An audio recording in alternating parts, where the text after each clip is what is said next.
Yeah, so I'll get started.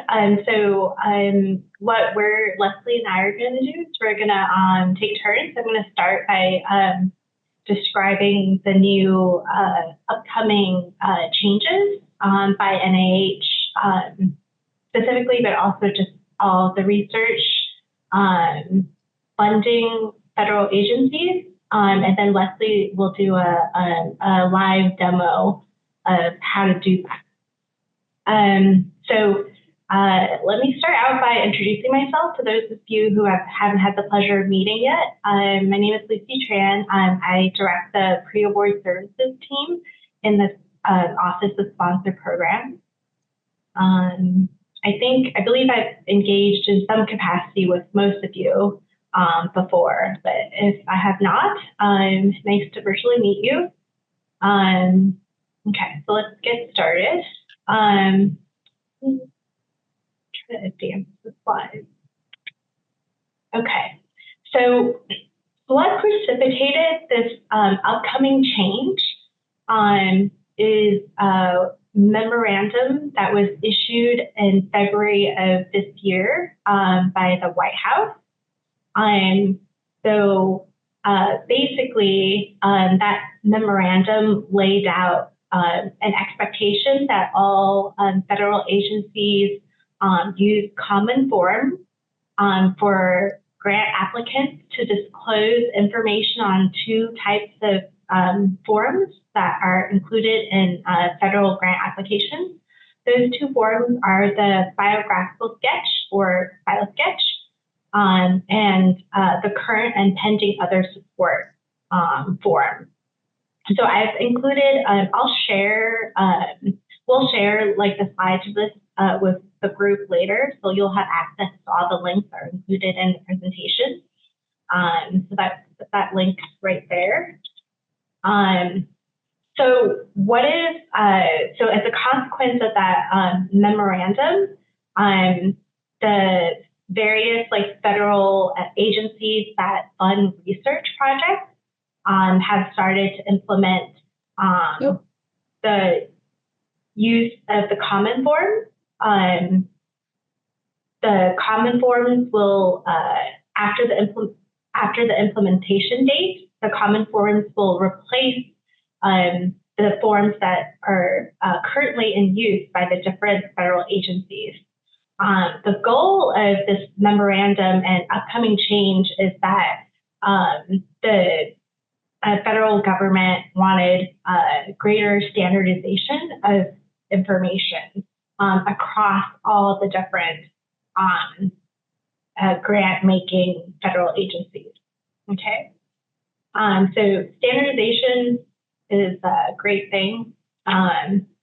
So you're probably asking which grant-making federal agencies does this policy apply to? The White House memorandum defined what agencies these are, and it's basically any federal unit that has expenditure that funds extramural research in excess of $100 million. So that's basically all of your federal agencies that you can think of. So the NIH, National Institutes of Health, the National Science Foundation, the Centers for Disease and Control, the Department of Defense, and similar agencies. So the NSF has agreed to serve as the steward for the common forms. So what that means is that right now the NSF has a website that houses the common forms, both for the BioSketch and the current and pending support. If you have not developed a federal agency grant application before, you might not be aware of what a BioSketch is. But the BioSketch is essentially a document that the grant reviewers use to assess how qualified a principal investigator or project director is for the work that they're proposing to do in the grant application. So NSF right now has the common form on their website. NSF is also currently managing the current and pending other support common forms. This form, at least for NIH, I'm not sure what we haven't really dealt with NSF applications in a while, so I don't know what the protocol is that is there. This form is typically submitted as a just-in-time material during the process of review of an NIH application. And this form is where an applicant will disclose any current funding support they have for the proposed project, as well as where they would disclose whether there are any overlap scientifically or in any other way with the proposed project, with any of their current projects. Okay. So for this presentation, we're just going to focus on the biosketch because that's what most applicants will have to deal with at the time of submission. Any person who is identified as a senior or key person on the proposed project needs to submit a biosketch in the grant application to NIH or NSF. So there's certain guidelines for filling out the biosketch. Things like do not include any of your personal information, like your home address or your birthday or your marital status. There's in the common form for the biosketch, there's no page or character limit. So that's a departure from current standards for the NIH biosketch that limits the biosketch to 5 pages. So moving forward, the biosketch common form will not have a page limit. Okay, so that's a major change. Here I show the format for the biographical sketch common form. I also include a link with more information if you'd like to find out more information. So it has a lot of the same sections that are currently required in the NIH biosketch. There's a section where you would supply your identifying information, like your name, your position title. The new element is that the federal agencies will now require what's called a persistent identifier, or PID. I'll explain what that is later. There's a section for providing information about your organization location, so ATSU, Mesa, or Kirksville. There's a section for professional preparation, where you would require where you would supply information about all your different positions, professional positions, and so the professional preparation sections where you would provide your educational information. I'm sorry, I misspoke. The next section, the appointments and positions, is where you would provide information about all your various academic, professional, institutional appointments and positions. The product section is a little bit different from the current NIH biosketch section. It's called products instead of contributions to science. This is where you would include all of your publications, your presentation abstracts, things like that. And then there's a section where you would certify to basically sign that all the information you've provided on the common form is the truth. Okay, so the implementation date for using the common form for the biosketch and other the current and pending support is spring of next year, May 25th, 2025. Here I have just a screenshot of the notice explaining what these changes are going to involve. And at the top right corner, there's a link to the notice, so you can read it if you'd like more information. Okay, so NIH is in the process of figuring out how to implement the BioSketch Common Form. So in addition to like the Common Form, applicants to like NIH funding opportunities will also have to supply 3 additional types of information. So like the personal statement, contributions to science, and honors. And so that's going to go on a different like form called the NIH Biographical Sketch Supplement. So these 3 sections are what you would typically, like if you've already submitted, like ever submitted NIH grants, these are the sections that you've completed for your BioSketch. So before the May 25th date, NIH still requires that applicants use the existing BioSketch form, okay? So do not use the Common Form prior to that date. They will not review your article, they will not review your application, if that's the case.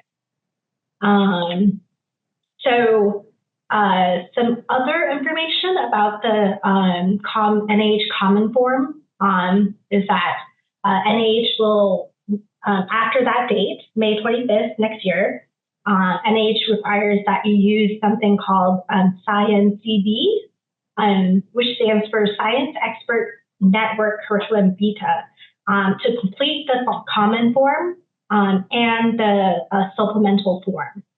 So ScienceCB is an NCBI application where you can like enter all of your information regarding your educational preparation, your scientific expertise, your positions, and your scholarly products, and allows you to generate like biosketches for like federal agency grant applications. So before, I mentioned that the Common Form requires that you have like a persistent identifier or PID. So for NIH, that PID is going to be your ORCID ID. ORCID stands for Open Researcher and Contributor ID. It's a free, unique, persistent identifier for anybody who like produces like scholarly work. And it allows you to associate your work with yourself, like uniquely. So it's a 16-digit number, and I've included a link for anyone who's interested to like register for that ORCID ID. And I believe the library may be able to help anybody who has who would like additional help to like register for that as well. Okay, and to be able to use your ORCID ID as the persistent identifier, you need to link your ORCID ID to your ERA Common profile, and I've included a link with instructions to do that here.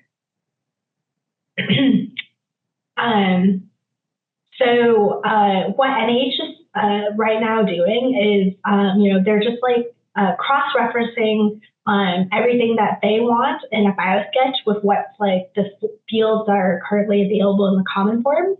And once that's completed, NIH will post instructions. They haven't done that yet because they're still working on it. They're also coordinating with ScienceCB to like develop like the NIH specific elements of the Common Forms. And they are also planning to develop like a application, API application programming interface with ScienceCB to help like applicants like complete the forms for NIH grant applications. So, right now they're like, all this is still ongoing work.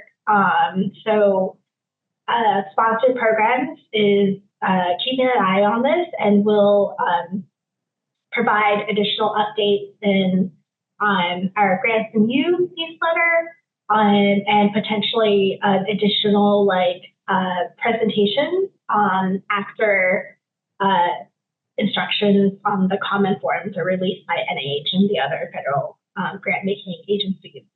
So please stay tuned. So is there any questions about what I just talked about?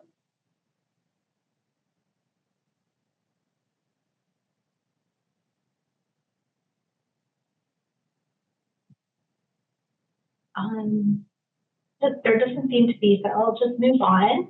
So if you think of any other, any additional questions, please reach out to me and contact sponsor programs. My team and I can be contacted at preaward@atsu.edu, and we are here to help. So please reach out if you have any questions.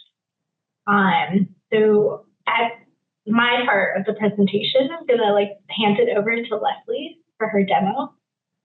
So I currently have the new platform up here, or you guys should be seeing my screen. So mine's coming through the National Library of Medicine. So you can come that way, or you can go through the other one for the National Science one, so Foundation. So you can, there's multiple different ways to log in.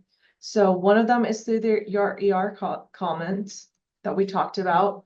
You can also come in through National Science Foundation, or you can come in from the National Library of Medicine.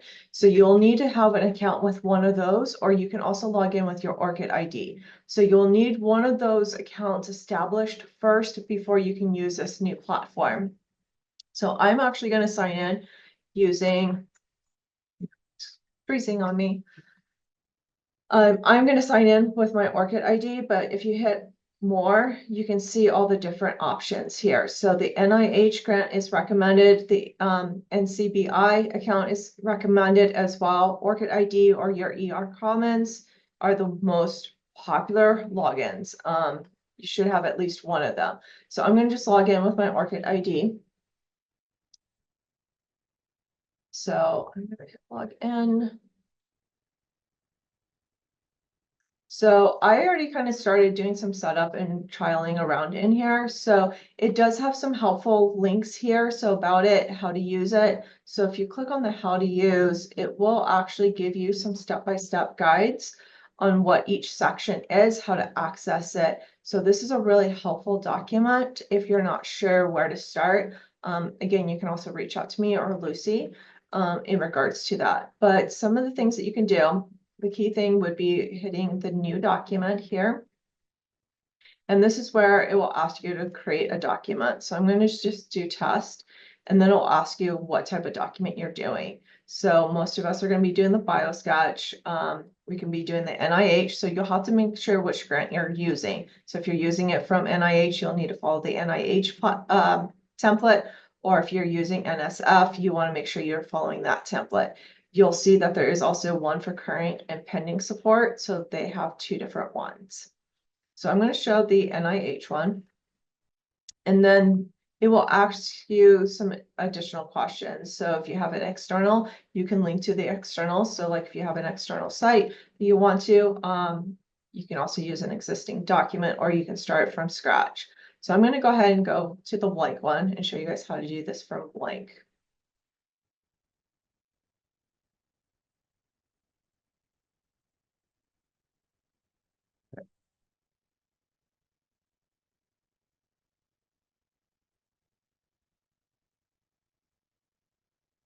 So once you get in there, you can kind of see that it already has my name. It's already linked to my ORCID ID.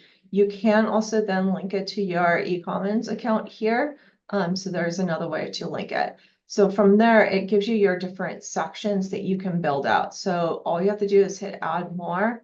You can put in your school and then do ASU. If you want, you can put your city if you want. My degree type, I'm going to do associates in art, and then you can do when you started, and then I finished this one in 2007. And then I can hit save.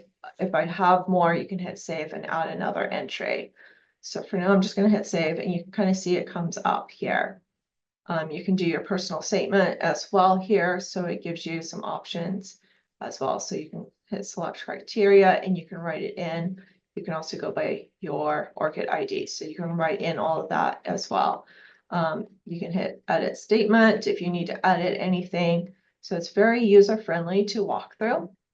So like all of your honors you can add here, all your positions and scientific appointments can be added here, and then all of your contributing. So all you do is click on these and you can hit edit description. You can put your description in, like your abstract, and then you can put your citation. So you can actually link to that bio. So that is pretty much how to use this. It's very straightforward, very user friendly. Like she was saying, not to import any personal information. So like on my profile, it just has my name, my title, my institution, my ORCID ID. So that's pretty much all I'm providing. So that way they can't trace back. And then down below, you'll see all of my inputs here. And then you can create, so like this one was the NSF one. I can show you guys real quick. This one's for current and pending. So again, it just gives you your section title and what is supposed to be added in each one, and you can just add in there. So down here is where you get your certification. So once you've added all this information in, it gives you your certification, and you can download this PDF and save it to submit with your grants.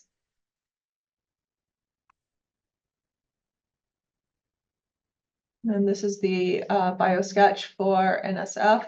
So again, it's very similar. You can see I've added my personal education in here. I have my position. So you can also put other positions. You can hit add appointment or position. So you can add more. You can also do edits. If you accidentally added one, you can delete it if you need to. So you can kind of walk through all this, and then your certification is down here as well once you get it completed. So those are the 3 different ones that you'll probably be working with when you are going through this new platform. Any questions in regards to this platform that you guys have?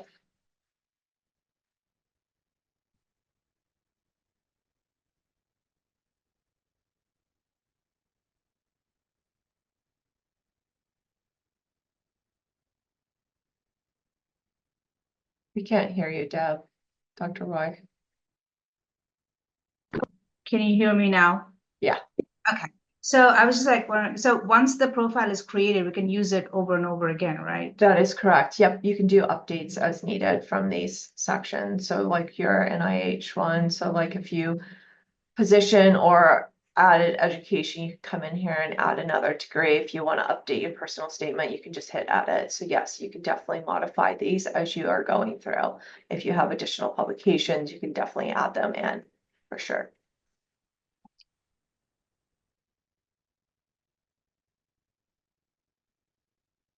Any other questions? And if you guys move universities as well, you can always change your profile as well, and you can put your new university here as well. So this can travel with you if you are leaving AT Stilt for any reason and you still are doing research, you can still use this profile. Any other questions that you have in regards to this new change that is coming up? We can answer. Thank you both. It seems very straightforward. So thank you for walking us through that. It's great. You're welcome. We have a question in the chat from Jane Johnson. Would you use a different document for different research grants? For example, would you have different personal statements? So yeah, so like based on like which federal agency you're submitting to, they might have different requirements. Like for example, NIH has that supplemental form in addition to the common form. And so you'll want to check with the funder about any agency specific requirements that they have when you're applying to any specific funding opportunity. but also different research topics. So what's going to stay the same probably is like the information that you input into the common form. For the NIH supplement, it asks for things like a personal statement, and the personal statement should be personalized. So it should be tailored for each project that you're proposing. So that will always be different. Does that answer your question? Okay.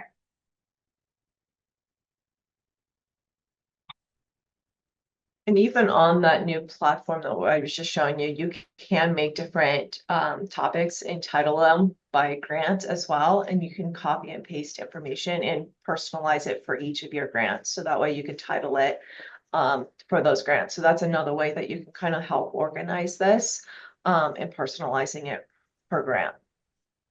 Yeah, I think like once this is rolled out, like it'll make it a lot easier because you'll like have a common place where you're just like updating your information you know, with each new application, like from year to year if anything changes. So it should be easier for applicants and also easier for like the federal agencies, hopefully. And I just put my email in the chat as well. So if you guys have any additional questions, you can also reach out to me in regards to this new platform. Lucy and I really work well together, and we really communicate back and forth when we have questions in regards to any research grants. So feel free to reach out to either one of us if you have questions. And I included my my personal ATSU email and also the email address for the pre-award group.